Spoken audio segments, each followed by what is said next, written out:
আসসালামু আলাইকুম। আজ ২৯শে মার্চ ২০২৫। ঈদের আগে দেশের বাজারে আবারও স্বর্ণের দাম বাড়ানোর ঘোষণা দিয়েছে বাংলাদেশ জুয়েলার্স অ্যাসোসিয়েশন বাজুস। গত মঙ্গলবার রাতে বাংলাদেশ জুয়েলার্স অ্যাসোসিয়েশন বাজুস এক সংবাদ বিজ্ঞপ্তিতে সোনার মূল্য বৃদ্ধির তথ্য জানায়। নতুন মূল্য অনুযায়ী সনাতন এক ভরি সোনার দাম ১,০৫,৩০৩ টাকা বর্তমান। পূর্বে ছিল ১,০৪,৪৯৮ টাকা। এক ভরিতে দাম বেড়েছে ৮০৫ টাকা। ১৮ ক্যারেট এক ভরি সোনার দাম ১,২৭,৭০৯ টাকা বর্তমান। পূর্বে ছিল ১,২৬,৭৭৬ টাকা।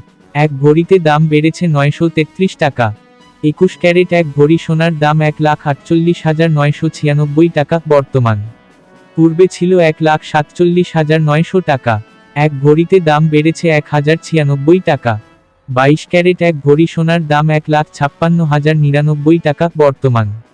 পূর্বে ছিল ১,৫৪,৯৪৫ টাকা। এক ভরিতে দাম বেড়েছে ১,১৫৪ টাকা। অপরিবর্তিত রয়েছে রূপার দাম। ক্যাটাগরি অনুযায়ী বর্তমানে ২২ ক্যারেটের রূপার দাম ভরি ২,৫৭৮ টাকা। ২১ ক্যারেটের রূপার দাম ভরি ২,৪৪৯ টাকা এবং ১৮ ক্যারেটের রূপার দাম ভরি ২,১১১ টাকা নির্ধারণ করা হয়।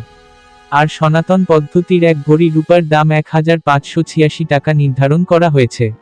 বিনিয়োগ: সোনা একটি জনপ্রিয় বিনিয়োগ মাধ্যম। এটি একটি স্থিতিশীল এবং মূল্যবান সম্পদ যা সময়ের সাথে সাথে মূল্য বাড়তে পারে।